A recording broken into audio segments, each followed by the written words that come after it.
ओम श्री गणेशाय नमः। वागर्थाविव संपृक्तौ वागर्थप्रतिपत्तये जगतः पितरौ वन्दे पार्वती परमेश्वरौ।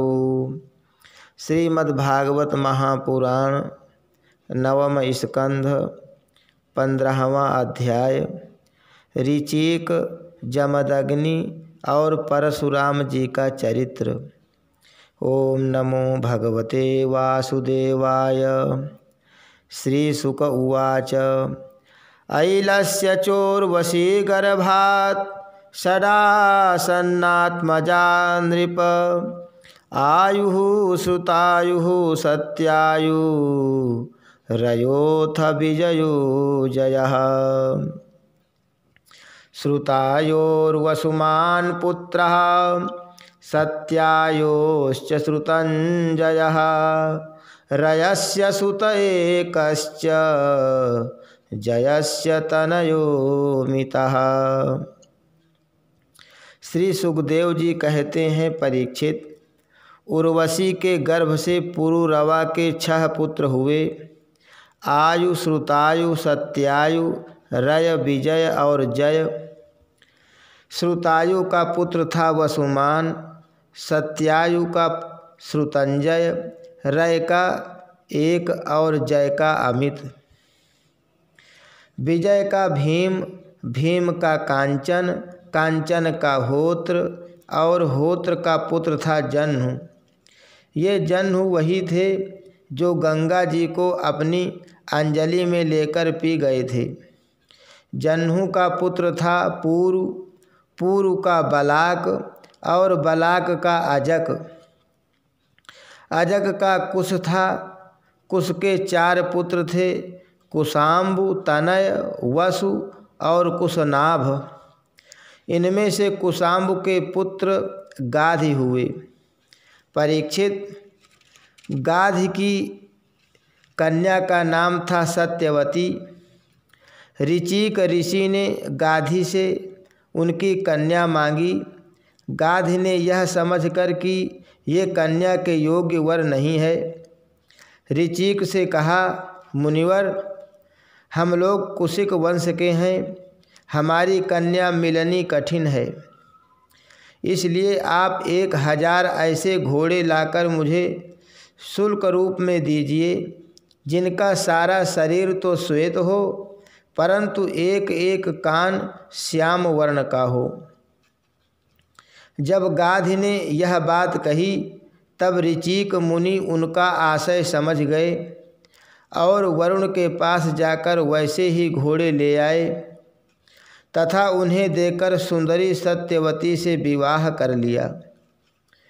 एक बार महर्षि ऋचिक से उनकी पत्नी और सास दोनों ने ही पुत्र प्राप्ति के लिए प्रार्थना की। महर्षि ऋचिक ने उनकी प्रार्थना स्वीकार करके दोनों के लिए अलग अलग मंत्रों से चरु पकाया और स्नान करके लिए चले गए। सत्यवती की माँ ने यह समझकर कि ऋषि ने अपनी पत्नी के लिए श्रेष्ठ चरु पकाया होगा, उससे वह चरु मांग लिया। इस पर सत्यवती ने अपना चरु तो माँ को दे दिया और माँ का चरु वह स्वयं खा गई। जब ऋचिक मुनि को इस बात का पता चला तब उन्होंने अपनी पत्नी सत्यवती से कहा कि तुमने बड़ा अनर्थ कर डाला। अब तुम्हारा पुत्र तो लोगों को दंड देने वाला घोर प्रकृति का होगा और तुम्हारा भाई होगा एक श्रेष्ठ ब्रह्मवेत्ता। सत्यवती ने ऋचिक मुनि को प्रसन्न किया और प्रार्थना की कि स्वामी, ऐसा नहीं होना चाहिए। तब उन्होंने कहा, अच्छी बात है, पुत्र के बदले तुम्हारा पौत्र वैसा घोर प्रकृति का होगा। समय पर सत्यवती के गर्भ से जमदग्नि का जन्म हुआ। सत्यवती समस्त लोकों को पवित्र करने वाली परम पुण्यमयी कौशिकी नदी बन गई। रेणु ऋषि की कन्या थी। रेणुका जमदग्नि ने उसका पानी ग्रहण किया। रेणुका के गर्भ से जमदग्नि ऋषि के वसुमान आदि कई पुत्र हुए। उनमें सबसे छोटे परशुराम जी थे। उनका यश सारे संसार में प्रसिद्ध है। कहते हैं कि हैहय वंश का अंत करने के लिए स्वयं भगवान ने ही परशुराम के रूप में अंशावतार ग्रहण किया था। उन्होंने इस पृथ्वी को 21 बार क्षत्रियहीन कर दिया। यद्यपि क्षत्रियों ने उनका थोड़ा सा ही अपराध किया था, फिर भी वे लोग बड़े दुष्ट, ब्राह्मणों के अभक्त, रजोगुणी और विशेष करके तमोगुणी हो रहे थे। यही कारण था कि वे पृथ्वी के भार हो गए थे और इसी के फलस्वरूप भगवान परशुराम ने उनका नाश करके पृथ्वी का भार उतार दिया। राजा परीक्षित ने पूछा, भगवन, अवश्य ही उस समय क्षत्रिय विषय लोलुप हो गए थे, परंतु उन्होंने परशुराम जी का ऐसा कौन सा अपराध कर दिया जिसके कारण उन्होंने बार बार क्षत्रियों के वंश का संहार किया। श्री सुखदेव जी कहने लगे, परीक्षित, उन दिनों हैहय वंश का अधिपति था अर्जुन। वह एक श्रेष्ठ क्षत्रिय था।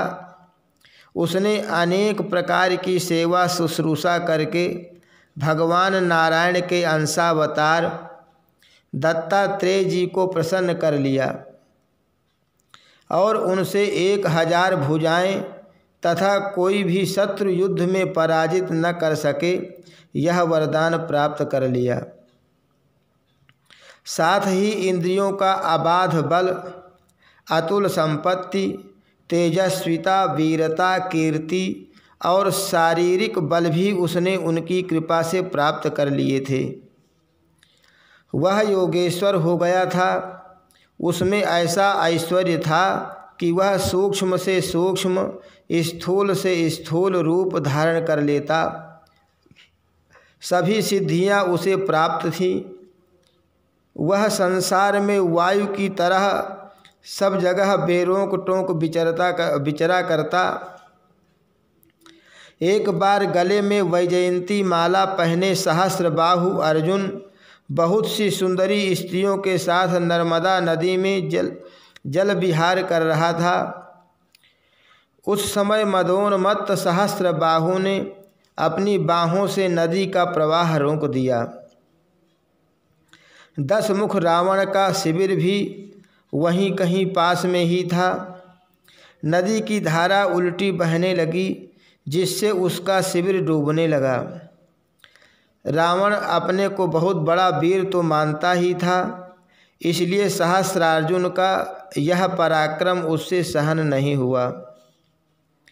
जब रावण सहस्त्रबाहु अर्जुन के पास जाकर बुरा भला कहने लगा, तब उसने स्त्रियों के सामने ही खेल खेल में रावण को पकड़ लिया और अपनी राजधानी माहिष्मति में ले जाकर बंदर के समान कैद कर लिया। पीछे पुलस्त्य जी के कहने से सहस्त्रबाहु ने रावण को छोड़ दिया। एक दिन सहस्त्रबाहु अर्जुन शिकार खेलने के लिए बड़े घोर जंगल में निकल गया था। दैववश वह जमदग्नि मुनि के आश्रम पर जा पहुँचा। परम तपस्वी जमदग्नि मुनि के आश्रम में कामधेनु रहती थी। उसके प्रताप से उन्होंने सेना, मंत्री और वाहनों के साथ हैहयाधिपति का खूब स्वागत सत्कार किया। वीर हैहयाधिपति ने देखा कि जमदग्नि मुनि का ऐश्वर्य तो मुझसे भी बढ़ा चढ़ा है, इसलिए उसने उनके स्वागत सत्कार को कुछ भी आदर नहीं देकर कामधेनु को ही ले लेना चाहा। उसने अभिमानवश जमदग्नि मुनि से मांगा भी नहीं। अपने सेवकों को आज्ञा दी कि कामधेनु को छीन ले चलो।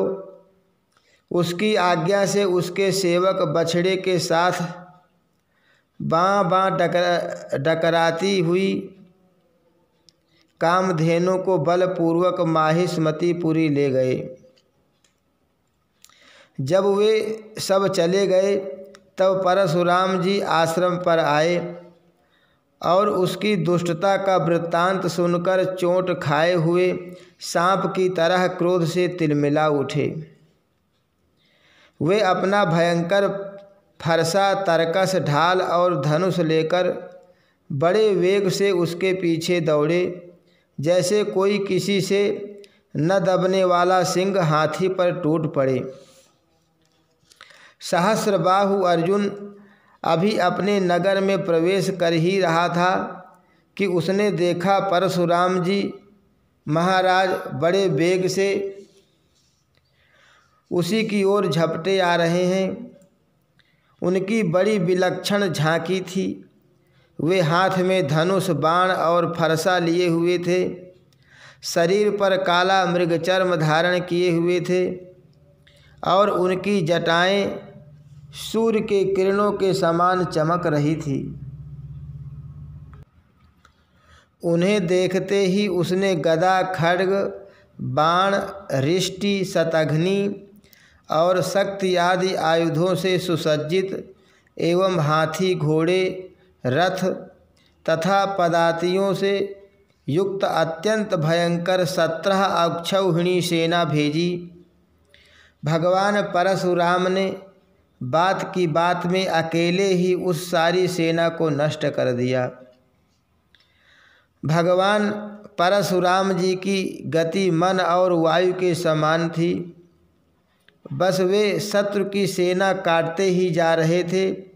जहाँ जहाँ वे अपने फरसे का प्रहार करते, वहाँ वहाँ सारथी और वाहनों के साथ बड़े बड़े वीरों की बाहें, जांघें और कंधे कट कट कर पृथ्वी पर गिरते जाते थे। हैहयाधिपति अर्जुन ने देखा कि मेरी सेना के सैनिक, उनके धनुष, ध्वजाएं और ढाल भगवान परशुराम के फरसे और बाणों से कट कट कर खून से लथपथ रणभूमि में गिर गए हैं। तब उसे बड़ा क्रोध आया और वह स्वयं भिड़ने के लिए आ धमका। उसने एक साथ ही अपनी 1000 भुजाओं से 500 धनुषों पर बाण चढ़ाए और परशुराम जी पर छोड़े। परंतु परशुराम जी तो समस्त शस्त्रधारियों के शिरोमणि ठहरे। उन्होंने अपने एक धनुष पर छोड़े हुए बाणों से ही एक साथ सबको काट डाला। अब हैहयाधिपति अपने हाथों से पहाड़ और पेड़ उखाड़कर बड़े वेग से युद्ध भूमि में परशुराम जी की ओर झपटा।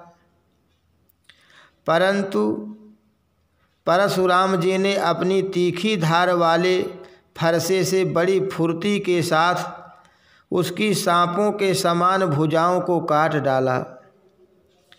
जब उसकी बाहें कट गईं, तब उन्होंने पहाड़ की चोटी की तरह उसका ऊंचा सिर धड़ से अलग कर दिया।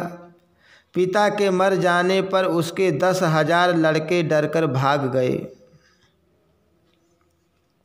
परीक्षित, विपक्षी वीरों के नाशक परशुराम जी ने बछड़े के साथ कामधेनु लौटा ली। वह बहुत ही दुखी हो रही थी।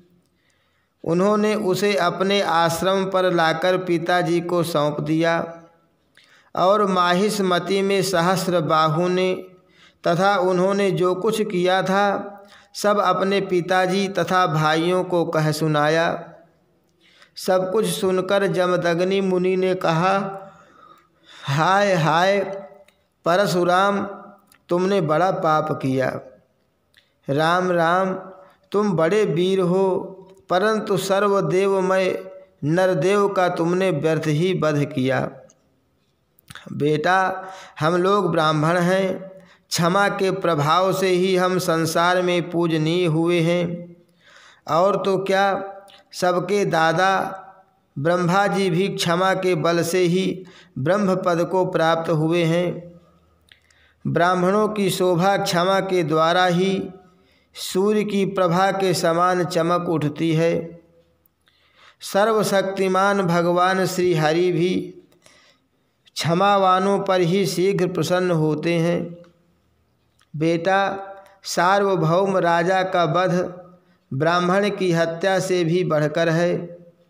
जाओ, भगवान का स्मरण करते हुए तीर्थों का सेवन करके अपने पापों को धो डालो। हरि शरणम। श्री कृष्णार्पणमस्तु।